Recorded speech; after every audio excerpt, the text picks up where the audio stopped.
Este homem, vocês sabem que ele sabe muita coisa sobre Lots of Joker, que às vezes as pessoas não sabem assim, não é, Segredos. É verdade, é verdade. Seja bem-vindo ao Segredos do Bang Bang, o meu segundo canal no YouTube, onde te dou a conhecer muito mais sobre Lots of Joker das entrevistas e trago também convidados que têm sempre algo a ensinar. Este episódio está disponível também nas plataformas de podcast. Os links estão na descrição do vídeo. Como é que é, rapaziada? Bang Bang, bem-vindos ao meu segundo canal no YouTube, Segredos do Bang Bang, onde eu vos dou a conhecer tudo sobre mim, mas também respondo às vossas perguntas e, desta vez, abri uma nova rubrica chamada Convidados do Bang Bang, onde trago pessoas ilustres, pessoas que tanto têm para trazer para vocês e que também elas fazem parte do universo Lots of Joker, o universo das entrevistas. Hoje trago o meu grande amigo Lucas Lopes, que é o homem, mano, vocês não sabem, mas este homem foi uma das primeiras pessoas que me começou a gravar entrevistas. Vocês, quando veem as minhas entrevistas, vocês têm que pensar que não sou só eu que estou ali.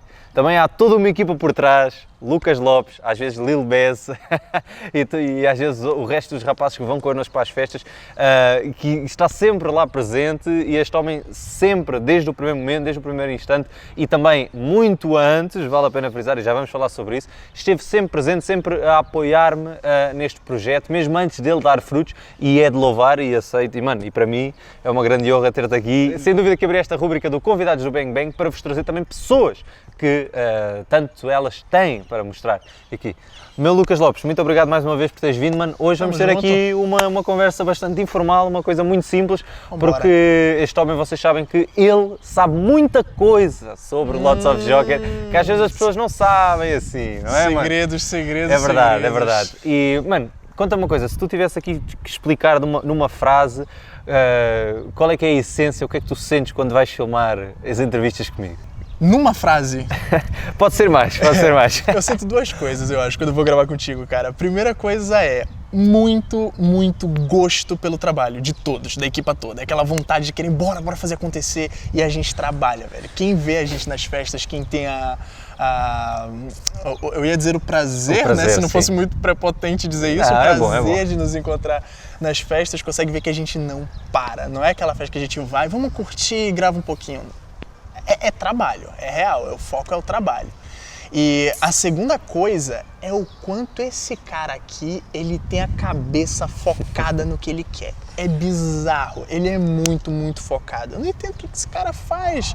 É por isso que eu assisto esse canal aqui, né? Pra ver se a gente consegue explorar um pouquinho. Não, o gajo estava a deixar já. Vai ficar sem jeito logo no começo. É verdade. Normalmente sou eu que deixo as pessoas sem jeito, agora é ele que está atrás das câmaras. Alguém tem que devolver a bola para você. É verdade. E tu sabes de muitas coisas que acontecem atrás das câmaras, porque vocês sabem, pessoal, aqui, seguidores assíduos do Segredos do Bang Bang, deste meu segundo canal, que traz também aqui outro ambiente e outra natureza de Lots of Joker e de eu próprio, João Mestre, mas estas pessoas que são seguidores ativos, eles conhecem um pouco, digamos, o que acontece atrás das câmaras.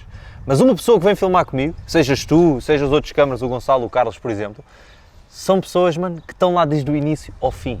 Eles veem, portanto, tu vês a abordagem, tu vês ali a desenvoltura e todo o processo em que a gente, portanto, filma e, portanto, é o que se apresenta no vídeo, e depois tu vês o final, não é? Há o início, o meio e fim. E muitas das vezes nós, quando entrevistamos pessoas, nós tornamos-nos amigos dessas pessoas, porque queremos sempre manter o contacto com elas. E isso acontece muito nas entrevistas, em qualquer uma que nós vamos. Nas festas é um pouco mais difícil disso acontecer, por causa do barulho, não é? E todo o ambiente ali. Mas, por exemplo, eu agora estou-me a lembrar, no Portugal Fashion, todas as pessoas que nós entrevistámos, nós praticamente trocámos ali o Insta, trocámos o Insta e trocámos ali umas impressões, e foi por isso também que é interessante, e agora lembrei-me disso, e realmente é interessante estar aqui a partilhar contigo essas coisas, porque sem dúvida este homem sabe das coisas que acontecem, e muitas das vezes, digamos, a logística é muito essa, de nós chegarmos, eu digo, vou-te buscar a casa, ou amanhã temos aquela mega festa, fomos convidados e vamos, e ele às vezes tentas ajeitar aqui com o teu horário, né?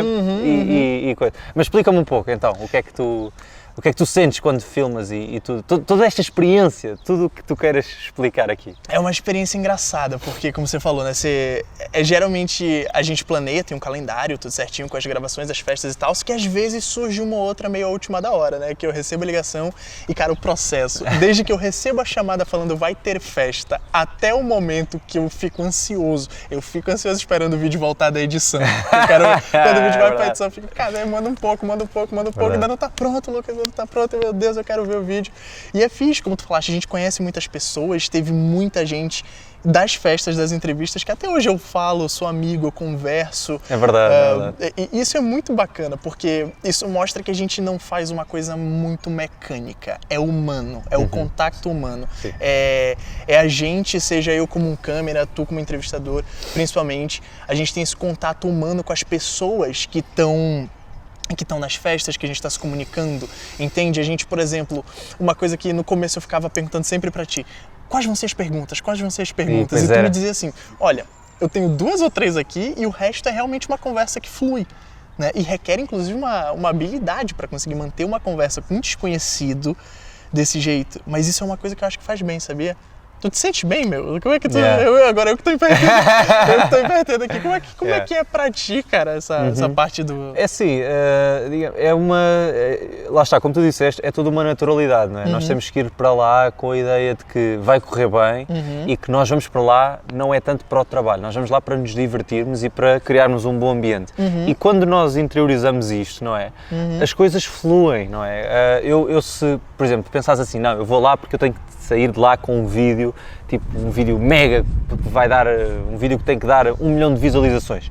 E isso cria alguma pressão em mim, estás a sentir? E quando nós trabalhamos sobre pressão, ainda mais neste aspecto e neste meio que é, portanto, o YouTube, nós estamos aqui, eu abri o meu canal do YouTube, eu voltei a abrir o meu canal do YouTube passados 8 anos, não é, digamos, para enriquecer, não é o meu objetivo, até porque é irrisório isso acontecer agora nos primeiros anos.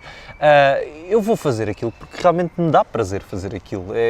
Os primeiros vídeos, tu sabes bem, nós começámos a trabalhar de graça. O vídeo dos Santos Populares, e digamos, aliás, o vídeo dos Santos Populares, aquilo aconteceu, não tivemos qualquer retorno financeiro daquilo, até porque o vídeo não está monetizado, tem pelas coisas que aparecem lá, não é? Vocês sabem, certamente, e as políticas do YouTube hoje em dia não permitem que nós consigamos aqui articular e portanto, monetizar os vídeos de uma forma eficaz. Mas qualquer criador de conteúdo no YouTube que comece hoje em dia, no início, tem que se interiorizar disto, que é, vamos trabalhar de borla para a plataforma, nós vamos estar a produzir conteúdo de borla e a troco de nós nos sentirmos bem, de uma satisfação mínima pessoal. E quando eu senti, quando eu olhei para mim e disse assim, não, eu quero desenvolver este skill, que é a comunicação, estar aqui, entrevistar contigo, one-on-one, frente a frente, sem ecrãs, sem webcams, quero estar contigo, quero ver-te pessoalmente, quero sentir, quero tudo isto. Eu senti, a melhor maneira de eu fazer isto é através do YouTube. Porquê? Porque hoje em dia a internet disponibiliza e abre portas para nós que sentimos que temos alguma aptidão. Esta internet abre portas para nós mostrarmos este skill ao mundo, porque hoje em dia existem muitas pessoas que têm grandes ideias e têm grandes aptidões e skills enormes, mas nunca mostraram isso às pessoas, ao mundo, nunca se fizeram sentir, nunca se apresentaram, nunca disseram, eu faço isto. E se essas pessoas vão viver frustradas o resto da vida, porque nunca vão conseguir mostrar realmente que conseguem fazer isto. Ao passo que eu, o ano passado, quase há 365 dias atrás, porque nós estamos a gravar isto em junho, na altura dos Santos Populares, que infelizmente este ano não há, senão estaríamos lá também. Claro, sim.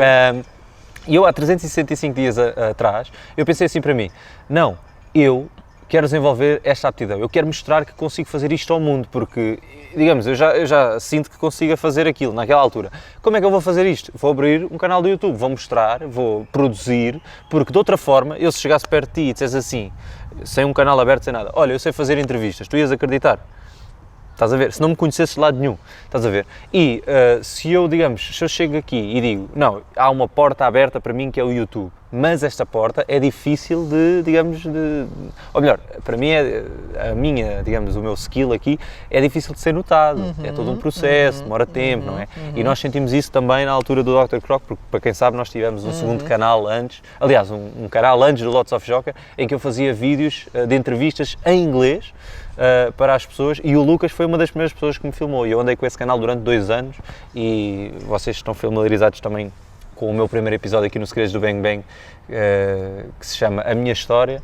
Vocês saberão exatamente o que é que eu estou a falar, porque lá está explicado todo, é um podcast que está disponível no Spotify. Inicialmente foi no Spotify, mas agora está no canal Segredos do Bang Bang, neste canal onde vocês estão a ver.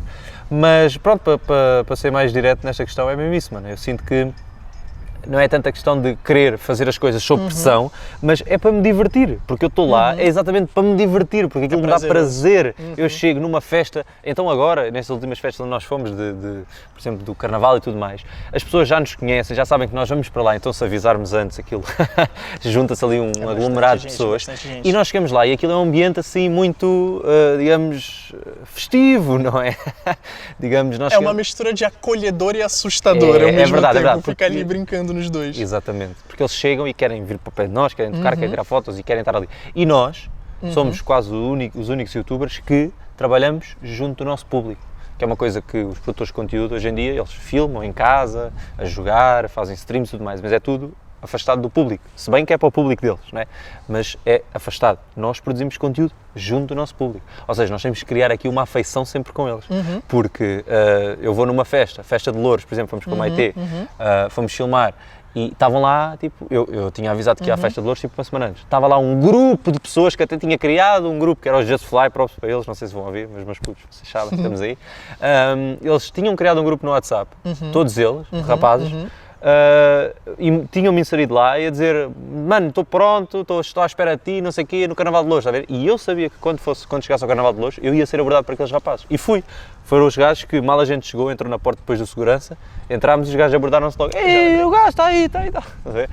Isso é muito fixe. Estás a ver? E então é esta questão de nós não trabalhamos sob pressão neste aspecto. Há situações na nossa vida que nós temos de trabalhar sob pressão, claro, não é? Claro. Porque dá ali uma cena de contrarrelógio, a gente tem que fazer isto, e tem que jogar rápido, meter a maquineta a andar.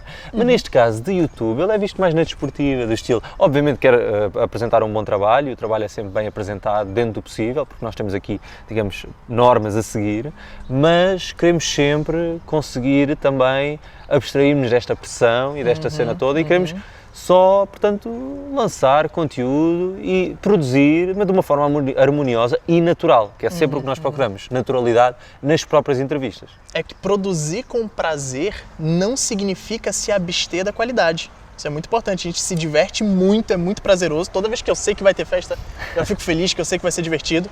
Vai ser cansativo também, eu sei que eu normalmente chego em casa exausto. Mas sabe aquele exausto bom? Aquele cansado que, porra, missão cumprida, é isso que é bom. E tu disseste umas coisas que eu queria apontar 2 pontos aqui, que eu acho muito, muito importantes. O primeiro foi que você falou um pouquinho mais atrás sobre a pessoa correr atrás do que ela quer, dos seus objetivos. Mas, por exemplo, tu disseste pra mim assim, eu sei entrevistar, como é que eu vou saber? Isso é uma coisa que eu acho importante falar. Muita gente hoje em dia, conhece pessoas que querem, por exemplo, tem um cãozinho aqui que apareceu. Você pega lançado para cima da cama. Você, quando você quer fazer alguma coisa, quer correr atrás de um sonho, o primeiro passo é fazer. Muita gente faz esperando o retorno imediato, aquele desespero por querer um retorno. Mas a pessoa não faz. Por exemplo, eu sou uma pessoa que gosta muito, muito de comédia. Como é que eu vou colocar isso à mostra para as pessoas? Procurei bares, corri atrás do que eu queria, falei, vou fazer stand-up. Nunca fiz nada. Cara, para eu começar a fazer stand-up, eu tinha ido assistir o show do Maurício Meirelles com o Antônio Raminhos. A gente tinha ido ver. Abraço pro Raminhos, inclusive. Gente, ele vai ver. O próximo és tu, hein? Calma. Tem que vir cá. Bora, Raminhos, bora. E o Raminhos, ele é uma pessoa que é muito inspiradora pra mim, porque ele é aquela pessoa que, desculpa, Raminhos, de início eu assistia e pensava assim, não sei, mas ao mesmo tempo, depois que eu conheci a figura e comecei a ver o quanto ele trabalha o processo, cara, eu criei um carinho, enfim, o ponto é, Raminhos e Meirelles falaram, eu vi aquele show do Raminhos e do Meirelles, vi o público, vi tudo, eu falei, cara, eu quero fazer comédia, eu quero fazer, eu não perdi o meu prazer pelo cinema, que é o que eu gosto de fazer, filmar o audiovisual como um todo, mas eu fui lá e fiz a comédia. Até que depois de todo esse processo, chegou no ponto de eu receber uma mensagem, Fernando Rocha dizer, Lucas, não queres tentar o Pisa em Pé? Pois foi. E foi todo um processo. Já vamos falar sobre isso, como é que a gente conheceu o Fernando Rocha. Foi um dia interessante. E o gajo apanhou Covid, foi das primeiras pessoas, espero que ele já esteja melhor. Já tá bem, tá curado, tá top. Imunidade agora não apanha mais. Não apanha mais, Fernando Rocha de ferro, mas aquele dia não morre. Vamos falar sobre isso, como é que a gente conheceu o Fernando Rocha, porque sabem que o Fernando Rocha, o comediante, não é? Nós, lá está, começámos aqui a entrevistar e tudo mais e fomos recebendo convites e particularmente recebemos convite para ir ao Festival Luso-Brasileiro de Comédia.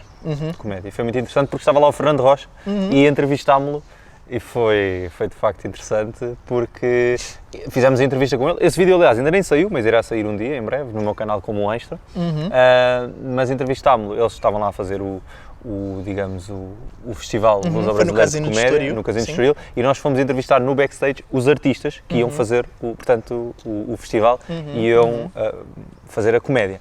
E nós, chegou a vez do Fernando Rocha e o gajo, ele é que fez a comédia connosco, porque começou logo ali a elaborar as piadas e foi muito engraçado. E nós conseguimos, eu ainda me lembro, vi esse vídeo há pouco tempo e lembro-me que as piadas que ele fez foram mesmo engraçadas. E depois, no final, quando nós já nos estávamos a vir embora, já tínhamos terminado tudo, o Fernando Rocha, nós vamos tipo ao palco, lá ao backstage do palco, já perto do palco, onde os artistas aguardam para entrar para o palco logo e recebem aquelas palmas e tudo mais, não é? Normal. Nós estávamos lá a observar a performance de outros artistas que estavam no palco. E estava lá o Fernando Rocha num cantinho. E o gajo vem ter com a gente foi ele que e toca-te e fala contigo. Primeiramente, ele chegou curioso, querendo saber do vídeo, pra onde é que ia o vídeo. Exatamente. Ali começamos a conversar um pouco sobre comédia, expliquei pra ele que eu estava começando a fazer stand-up, etc. E o Fernando demonstrou uma pessoa muito aberta. E o que foi doido desse dia, que foi um festival Luso-Brasileiro de Comédia. Só pra vocês terem noção, eram grandes comediantes brasileiros com grandes comediantes portugueses, vários. E essa experiência de entrevistar esse pessoal, naquele dia, vocês ainda não viram, mas quando vocês verem, tava eu e esse cara aqui entrevistando juntos. Ah, pois foi, exatamente. Nesse dia eu não fui filmar, eu fui como entrevistador. Exatamente. Nós levámos outro rapaz que é o Gonçalo e o Emanuel também filmar com a gente e foi muito interessante porque o Lucas, eu também sinto que ele tem esta desenvoltura e esta vontade para entrevistar e já não foi a primeira vez, porque tu no Urban, e isso está gravado, já está no meu canal. Alguns de vocês já viram, certeza que eu O primeiro vídeo que a gente fez no Urban, que está dividido em duas partes, que é o mês sem Insta, o mês sem... Não posso dizer senão isto corta a monetização, ou quero assim. Safona, mas é. Um mês sem isto, um mês sem... Não, exato. E um mês sem Insta, um mês sem sexo. E no final da segunda parte do vídeo, porque o vídeo é dividido em duas partes, meti o Lucas a entrevistar. E o gajo, tu saíste bem, porque lá está, eu sentia que ele tinha aqui esta vontade. E tanto a mim, eu gostaria de que me dessem a oportunidade, ainda mais eu fazendo parte do projeto, então eu senti por bem chamar-te. E foi na hora, estávamos ali no Urban, no privado, e disse, mano, então se eu te der isto para a mão e tu deres-me isso para a mão e trocarmos? E o gajo, está-se bem. Vamos agarrei e vamos embora. O gajo está ali, porque tu tens essa vontade e tens essa genica, estás a ver? Eu gosto. E então senti mesmo, porque se fosse comigo, e já tive situações na minha vida em que eu senti que estava a trabalhar para alguém, que eu sentisse assim, mano, mas se eu estivesse ali, eu fazia aquilo 100 vezes melhor. Mas o gajo não me dá a oportunidade para eu fazer, estás a ver? E o gajo está ali porque, sei lá, outras razões quaisquer, não é? E eu senti mesmo que, no teu caso, tu tinhas de estar ali à frente da câmara um bocadinho, né? E me divirto. E foi muito bom. Foi muito bom. Isso que você falou, inclusive, isso é um assunto que eu acho que posso puxar, porque eu creio que encaixa muito nesse canal aqui, que a gente está falando, Segredos do Bang Bang, que é, você falou, se eu tivesse ali, eu conseguiria fazer melhor. Eu gosto de contar muito essa história. Existe um cara brasileiro que, hoje em dia, ele é um cara muito bem sucedido, de vários pontos de vista, financeiro, pessoal, enfim. Ele tem aquilo que mais ou menos uma pessoa vê como sucesso. Cada um tem, né, aquela concepção do que é sucesso. Sim, sem dúvida. O que ele fez? Ele trabalhava numa escola de inglês, ele via os seus superiores a fazer muita porcaria e falava, eu sinto que eu conseguiria fazer melhor.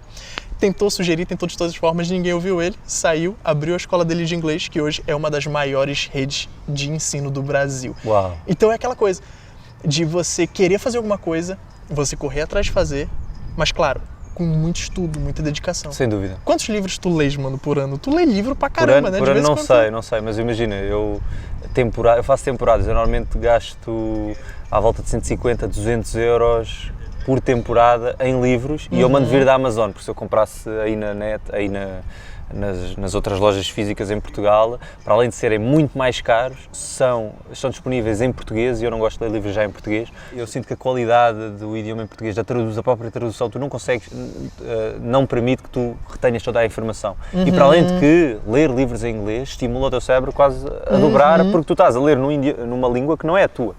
E portanto eu sinto que os livros para mim foi um dos grandes, digamos, catalisadores para esta minha verbalidade, não é? Esta minha desenvoltura aqui na questão tu verbal. Tu acabas expandindo o teu vocabulário bastante. Muito mais, porque eu imagino, quando estou a entrevistar, às vezes acontece-me, posso estar a falar contigo e mas como eu tenho, imagina, eu quero dizer uma palavra, por exemplo, eu quero dizer tu entrevistas bem, mas eu não tenho a palavra entrevistas, então o que é que eu vou dizer? Eu não tenho sinónimos, porquê? Eu não tenho vocabulário, mas ao ler eu consigo ter mais vocabulário, mesmo em inglês, porque em inglês eu leio interview, mas o meu cérebro assimila como entrevistas, estás a ver? E eu ao ter, eu digo entrevistas bem, mas não me lembro da palavra entrevista, eu digo tu fazes bem de repórter, ou tu és um bom repórter, ok? Ao passo que de outra forma seria mais difícil. Então quando tu treinas o teu próprio vocabulário, o teu próprio dicionário cerebral, não é? Tu conseguirás então ter uma maior à vontade para falar com pessoas, ao passo que tu só conheceres 2 ou 3 palavras no dicionário, que é tipo, está-se bem, não convém, não é? Não convém. Tu tens que te adaptar e eu acho que os livros a mim deram-me essa capacidade de eu tanto falar com pessoas aí, tipo entrevistas em festas, né? Como, por exemplo, famosos, em que tenho que ter uma dialética muito mais cuidada e tenho que ter uma abordagem também diferente, porque são pessoas que estão habituadas a ligar com câmaras e que a imagem deles vale, digamos, um bocadinho mais, ou eles sentem que a imagem deles vale mais, não é? E, portanto, há que ter em consideração isso. E os livros facilitam muito isso. E então, respondendo à tua pergunta, eu leio bastantes livros, eu tento ler um livro por semana. Havia temporadas, digamos, o ano passado principalmente, em que eu tinha mais tempo livre, é que eu tentava ler 2 livros por semana. Mas digo-te, quando eu leio livros, são livros de, no mínimo, 400, 500 páginas. Não são aqueles livros pequeninos de um gajo estar ali a folhear. Esses eu leio, posso ler em 2 dias, 3, estás a ver? Em que coisa. Mas isto depois também, digamos, remete muito à autodisciplina. Ou seja, tu, se estás habituado a fazer coisas que te excitem muito, como por exemplo, estar o dia todo a jogar PC ou assim, tu depois quando vais para uma atividade que, digamos, não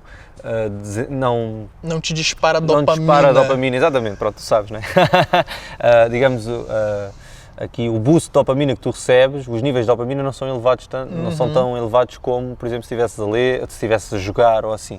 E quando voltas à leitura, o teu cérebro está em constante movimento e está a dizer para ti, não, tu não gostas de fazer isto é uma seca. Estás a ver? É a mesma coisa que o pessoal que é drug addictive, estás a ver?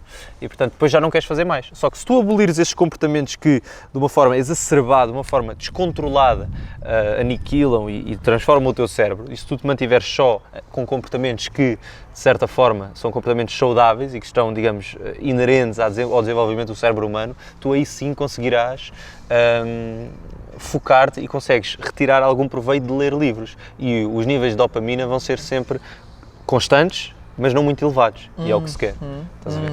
E a gente é uma espécie, inclusive, como você falou, a gente vai se adaptando, né, às situações. A gente é uma espécie que, sei lá, a gente começou lá na África, com um grupinho, algumas tribos, e a gente conseguiu se espalhar pelo mundo e se adaptar a ambientes frios, ambientes quentes, a tudo. Então, por mais que muitas vezes você ter um hábito que pode ser saudável para você, mas que pareça um esforço muito grande, é uma questão realmente de hábito. Se você começa a fazer isso várias vezes, o corpo se adapta. Acorda cedo, eu acho que é o maior clichê de todos. A gente, no início, tem que acordar cedo. Ai, que sufoco, acordar cedo, não sei o quê, não sei o quê.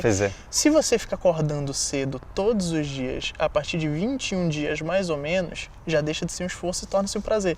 Você vira aquela pessoa que fala, porra, é domingo de manhã, eu queria estar dormindo, mas eu não consigo. Mas isso acontece se você seguir essa disciplina, né? Exatamente. Se você tem aquelas, na minha folga eu vou acordar ao meio-dia. Já quebra aquele fluxo e já não dá. Você tem que ter... Eu acho esta questão de acordar cedo, nem eu não me sentiria bem em ter, por exemplo, passar da segunda à sexta a acordar cedo, tipo 6 da manhã, que é o que eu gosto de fazer, 6, 7, no máximo 8. Mesmo às vezes não, imagina, posso ter um trabalho que só entro, por exemplo, às 9 ou às 10, mas gosto de acordar às 6, porquê? Porque das 6 às 6h30 como, das 6h30 às 7h30 faço a digestão, das 7h30 às 8h30 treino e imagina, às 9 já tomei banho, e dou por mim, já tenho o dia praticamente feito. Não é? E eu preciso destes estímulos, que é para mostrar a mim mesmo que eu tenho autodisciplina. Porque quando tu mostras a ti mesmo que consegues fazer uma coisa que anteriormente pensavas, não, é impossível, então sim, tu ganhas o dom e ganhas digamos, o controle sobre ti próprio. E não são as outras coisas, substâncias, outros comportamentos, outras pessoas que ganham e que te influenciam. Porque tu tens que conhecer a ti mesmo, tens que saber exatamente que naquele dia não estás bem, porquê? Porquê? Se calhar dormi 4 horas, não estou bem. Ou ontem só comi porcaria no McDonald's. Porquê? Por isso é que hoje acordei letárgico, sem vontade de fazer nada. Estás a ver? E quando tu te conheces a ti mesmo e quando tu consegues conceber e reter este autocontrole em ti mesmo, então as coisas mudam. Sim, eu concordo muito contigo. E uma coisa que eu achei interessante acrescentar aqui é que você acordar cedo é uma coisa muito boa. Acordar cedo e fazer coisas, é como tu fazes. Isso é ótimo, porque pouca gente sabe disso, mas não fazer nada, ficar o dia inteiro deitado, cansa. Parece que não, mas cansa. É verdade. O teu corpo, como você está em repouso toda hora, o teu corpo entende que não precisa te criar muita energia, produzir muita energia com o que você consome de alimento, luz do sol, etc. Sim. Não sente aquela necessidade, então você vai sempre sentir aquele peso. Quando você acorda cedo, 6 da manhã, faz tudo isso, às 9h30, tu estás com um boost de energia pronto para qualquer coisa, sabe? Não é aquela coisa que tudo é uma seca. Eu aprendi isso nesse processo de emagrecimento, inclusive já foram 15 quilos. Tu já conseguiste perder 15 quilos? 15 quilos, mano. 15 Muito quilos. bom este homem, sim senhor. Porque quando eu o conheci, a gente já se conhece há muito tempo. Muitos anos. A gente já se conhece, aliás, conhecemos aí na altura que íamos ao CC. 2013. Eu estava anos. a parar de fazer vídeos no canal Lots of Shock ainda quando era puto. A gente conheceu-se, fomos ao CC juntos, não é? Fomos lá aos estúdios da SIC Radical, ver como é que se fazia o CC e depois andámos ali. Tinha Looper TV. Exato. Fala-nos um bocadinho disso, pois é. Como é que foi porque a gente conheceu-se nessa altura. Vocês não sabem, rapaziada, mas o pessoal que está ligado ao YouTube, este homem foi a primeira pessoa, o pioneiro de um dos maiores projetos a nível nacional do YouTube. Foi o Discípulo. Foi um filme realizado por ele e por toda uma equipa, não foi? Que saiu para a net e na altura ninguém, não havia youtubers com base em cinema, em realização, em direção de fotografia e tu chegaste com o que tinhas e lá está, isto articula-se com aquela cena de nós queremos fazer com o que temos e queremos mostrar e esta oportunidade de existir a internet e dizer não, tens aqui, eu sou a internet, mostra-me o que tens para fazer, mostra às outras pessoas, tu mostras-me a mim e eu agarro e meto na frente das outras pessoas. Tem uma história muito boa para contar disso. E este gajo foi a pessoa que está por trás do Discípulo, que depois deu outros filmes e tudo mais, mas tu é que concebeste a ideia do Discípulo e, portanto, deste filme que juntou youtubers e tudo mais, não é? E que foi um sucesso na altura, porque toda a gente andava a falar desse filme quando saiu e, inclusive, fiquei surpreso. Exato. Vocês andaram aí nos mídia, não foi? Chegaram a ir à televisão. Quase todos os sítios que tu pode imaginar. Como é que foi esse processo, desde o início?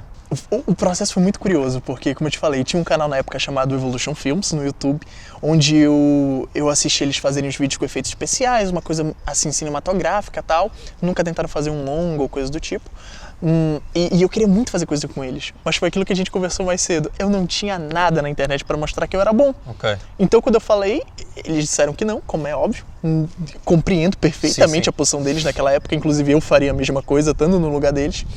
Só que foi doido, porque aí eu comecei a ficar com vontade de fazer as coisas. Conheci o Ruben Val na época, a gente fazia teatro juntos. Na verdade, ele era meu professor de teatro. E a gente abriu esse canal, começamos a fazer uns sketches pro YouTube também. E começou a ter uma certa visibilidade no meio dos youtubers da época. Certo. Isso foi uma coisa que me deixou muito impressionado com o feito. Não era uma coisa, números, grande popularidade, mas a galera do meio do YouTube apoiava muito. Então a gente veio com a ideia de querer fazer um filme, uma longa-metragem. Até então tinha um canal que eu acho que fazia essas coisas, que era Dark Studios. Ok. No YouTube português? No YouTube português, era Dark Studios. Tinha o Alexandre Santos, o Estrondo. O Estrondo também foi uma coisa muito grande pra época. Isso foi depois ou não? Isso foi depois foi paralelo, assim. Teve o Estrondo 1, teve o Estrondo 2. Okay. O Discípulo, eu acho que veio entre o Estrondo 1 e o 2, ou depois do Estrondo 2, se eu não me engano. Foi mais ou menos ali naquela época. Mas enfim, quase ninguém fazia, né? Dava pra contar, 2 ou 3 no máximo que faziam. E a gente queria fazer isso, e eu principalmente. Cara, o tanto que eu estudava cinema, tu não tens ideia. Era 24 horas por dia lendo sobre, vendo vídeos, estudando. Eu peguei uma apostila do New York Film Academy. Eu não consegui estudar lá por motivos óbvios, é muito caro e longe, eu não tinha esse dinheiro. Sim. E eu li toda a apostila em inglês, sozinho em casa, para aprender como se faz um filme, os ângulos, os planos, as luzes. Eu queria fazer isso tudo, porque eu queria fazer algo bem feito. Lá está, isso é essa ideia, desculpa interromper, mas isso é a ideia de, se nós realmente queremos fazer, nós arranjamos maneira de fazer. Tu, neste caso, tomando o teu exemplo, tu não tinhas a possibilidade de ir a Nova Iorque estudar cinema, mas tu ao mesmo tempo querias fazer, então o que é que aconteceu? Foste treinando cada vez mais, foste aprimorando os teus conhecimentos e aprofundando-os e fazendo com o que se tem, porque muitas das pessoas às vezes arranjam sempre desculpas de não, eu não tenho isto, não vou conseguir fazer, não, eu não consigo fazer isto, também não. Procuram mais problemas do que soluções. Exatamente, mas se tu fizeres, se tu simplesmente agarrares e produzires, fazeres, tornares aquilo real, vão deixar de existir desculpas. Sabe qual que é a parada? Muita gente tem aquilo de achar que não é bom o suficiente, né? É uma autossabotagem, se a gente for parar pra pensar. E uma coisa que eu penso é, se você for pegar, por exemplo, quem que é o maior youtuber do Brasil? O Whindersson Nunes. Vais no canal dele. Todos os vídeos são bons, os primeiros vídeos são bons, mas é com essa consistência que você chega na perfeição que você quer, entende? Então, por exemplo, se eu fico naquela de eu quero fazer filme, só que eu não tenho condições. Não, comecei fazendo no meu quarto, com uma câmerazinha horrível, 480p, era nesse nível, e fui fazendo.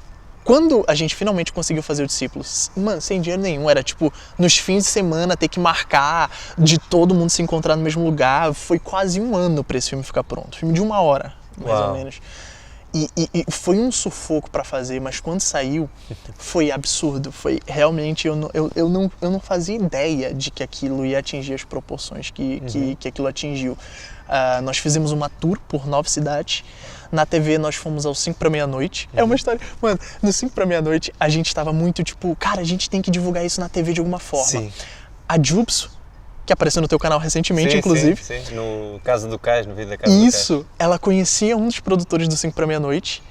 E o 5 para meia-noite tinha um quadro que era 1 minuto de divulgação. Tu tinhas direito a 1 minuto ali para fazer uma divulgação. A gente foi numa segunda-feira, no dia do Luiz Felipe Borges. Também um abraço pra ele, gente boa demais. Sim. E a gente ia nesse dia fazer tudo isso, etc. Chegamos a ir, só que não era no dia da divulgação, era só pra conhecer o pessoal e tal. Fiz. Aquilo era numa segunda-feira do Borges. E lembra que na época eram 5 apresentadores. Segunda, terça, quarta, quinta, sexta, cada um tinha um apresentador. Sim. Na sexta-feira, quando já estávamos todos preparados, eu recebo uma chamada da produção do 5 para meia-noite e dizer, Lucas, queres vir dar uma entrevista aqui pro Nuno Marco na quarta-feira, mas é no sofá, uma entrevista mesmo, um convidado normal. Não é aquele quadro de 1 minuto de divulgação. Eu fiquei, então... Tu sozinho? Não, fomos como Looper, sim. Entraram em contato como E tu a Looper eras só tu ou era, portanto, a equipa toda que fez o Discípulo? Mas tu eras o realizador? Sim. Eu era o realizador. É muito curioso que na época a gente estava entrando na área e tinha muita dificuldade para perceber os termos. Por exemplo, quando eu dizia eu sou o realizador, o que isso significa? Que eu consigo pegar as ideias e transformar aquilo num produto audiovisual. Seja colocando a mão na massa, ou seja dirigindo outros profissionais que saibam fazer isso. E na Looper eu tinha essa posição de realizador, de editor, fazia montagem, correção de cor, tudo isso. E... Com os meios que tinhas, não é? Sim, com os meios que eu tinha, claro. Uma Canon 60D e um Rode VideoMic Pro. Só acabou. Nem luzes, nada. Era luz do sol, o que tiver. E o ISO alto. E o Ruben, ele ajudava muito mais como uma parte de produção. Ele era o cara que me ajudava a fazer as coisas acontecerem. Então ele ajudava muito com logística, com... Era a produção em si. Era realmente o produtor de cinema é aquela pessoa que o realizador concebe, o produtor de cinema coloca ali, materializa, não é? Em termos de ideias, éramos todos. Era quem tivesse ideia. O Ruben teve uma ideia, deu pra gente, eu tive a ideia, o Lemos tem ideia, ele dá. Muito bem. E houve muito conflito nessa época, tanto é que acabou vindo a ter o rompimento da Looper TV, houve uma confusão que, enfim, não é interessante puxar esses detalhes pra cá, só que houve realmente uma grande confusão ali na época, eu acredito muito pela idade, muito jovens, e como eu te falei, foi um sucesso muito grande, muito repentino. Muito repentino, sim. Se calhar ninguém estava preparado para que fosse assim uma coisa tão grande. Eu não tive maturidade para lidar, eu não soube lidar, e aí entra uma questão muito pessoal, porque quando houve o rompimento da Looper e eu fiquei muito afastado desse meio, eu deprimi, mano. Foi uma depressão tipo ladeira abaixo. Eu realmente não tinha um suporte psicológico, eu não praticava autoconhecimento, eu não meditava, eu não me conhecia, eu não conseguia ler as minhas próprias atitudes com as pessoas, entende? Então, eu acredito que eu não tô sozinho nessa responsabilidade das coisas terem corrido mal, mas nesse momento eu só quero focar onde eu errei. O erro dos outros eu não tenho muito o que fazer ali, sim. Porque às vezes as pessoas nem querem melhorar os seus próprios erros ou impedir que voltem a errar. E às vezes, normalmente, nós e pessoas normais que queiram, às vezes estão sempre a tentar que as pessoas mudem, ou mudem o comportamento, ou não, tenta não errar desta vez. E a gente quer no nosso tempo, né? A gente quer mudar os outros no nosso tempo. As pessoas não querem ser mudadas, as pessoas querem estar confortáveis com elas mesmas. E quando isso acontece, tudo bem, são elas, não é? Mas nós temos que mudar, nós sentirmos que alguma coisa não funcionou, ou nós errarmos, então, ou nós erramos, no futuro, teremos que melhorar. Nós temos essa necessidade, sim, eu concordo. A mudança ela é muito importante, como eu falei lá no início para o ser humano, né, que a gente é uma espécie que muda toda hora. É uma coisa que o budismo fala que eu gosto muito, nada é fixo, nada é permanente. Se a gente for parar para pensar, me diz uma coisa que é fixa e permanente. Nada. O universo, desde a sua origem, está mudando. Ah, o sol está ali. Não, o sol também já mudou. O sol um dia teve que surgir, o sol um dia vai apagar. Tudo muda. Se a gente se habitua com essa ideia de zona de conforto e estabilidade, a gente está se sabotando, porque uma hora as coisas mudam. E eu caí nesse erro, na época eu estava tomando aquilo como garantido. Minha carreira está feita. Muito bem, muito bem. E para o pessoal te seguir, como é que é? O pessoal te seguir aí nas redes sociais? Vocês podem me encontrar no Instagram, @lucaslopes3, e lá vocês vão ter informações para qualquer um dos outros projetos que eu citei aqui. E que podem vir, e que vão ser da hora pra caramba. Chega mais! E lá vocês também vão poder encontrar. Isso é até aproveitar o espaço público aqui, quem quiser rir, se divertir, gargalhar, cara, vai numa noite de stand-up, é muito bacana, você vai estar apoiando os artistas locais, os artistas de Portugal, não são só brasileiros que fazem, e isso é muito bom porque quando você apoia a arte local, você dá oportunidade e você ganha muito conteúdo. Aí, e nesse período de quarentena a gente aprendeu a valorizar conteúdo, não é? É verdade, é verdade. A gente passou muito tempo em casa. Eu já fui a alguns shows de stand-up deste homem e digo-vos, aquilo mete um gajo a rir, mete um gajo a rir. Obrigado, normalmente a gente vai e são vários comediantes, sim, mas digo-vos, pá, o puto Lucas, o gajo está sempre um bocadinho acima porque as piadas que ele manda, aquilo são aquelas piadas que um gajo fica... Já está, e começas a rir, porque são aquelas piadas assim mais... Tu tens que pensar, estás a ver? Não é aquela piada de cair no chão, escorreguei da banana, cair no chão, pum. Sim, eu gosto de ter uma piadinha que eu gosto de colocar a pessoa para pensar. Mas boa, fazes bem. Eu tenho a certeza que vais ter sucesso no futuro. Obrigado, mano, obrigado. E as noites de stand-up são isso, né? Como você falou, você vai lá, é uns 5 ou 6 comediantes normalmente, você tem um headline que é o último da noite, ele tem um período mais longo para fazer comédia, então você assiste a um espetáculo de 1 hora e meia mais ou menos, como se estivesse indo num teatro, só que é sempre dinâmico, sempre a mudar os comediantes e etc, então você nunca vai apanhar uma seca, bebe alguma coisinha lá e tal, divertido, leva aquela pessoa pro date. Pô, já pensou se leva a pessoa pro date, ela começa a rir, vai associar a emoção positiva da gargalhada a você. Olha, ó o psicológico aqui. É verdade. Eu faço hipnose, nem falei disso, né? De hipnose, hipnoterapia, essas coisas que eu faço. Fica para uma próxima oportunidade. Pode ser. A gente faz um vídeo hipnotizando pessoas por aí. Se quiserem a parte 2 aqui do Lucas a explicar todos os seus segredos. Hipnose assim, é interessante. Aprender sobre a mente humana que a gente tem. É verdade. Pode ser num próximo. Comentem aqui em baixo se quiserem um próximo. Já sabem, pessoal, foi mais um grande vídeo aqui de podcast Segredos do Bang Bang. Foi um prazer estar aqui, no segundo canal Lots of Joker, Segredos do Bang Bang, onde eu vos dou a conhecer tudo sobre mim e respondo às vossas questões que me enviam por e-mail. O e-mail está aqui disponível na descrição. Mas também trago ilustres convidados aqui ao canal. Então até ao próximo episódio e o resto é Bang Bang na casa. Fácil! Falou, rapaziada, tamo junto.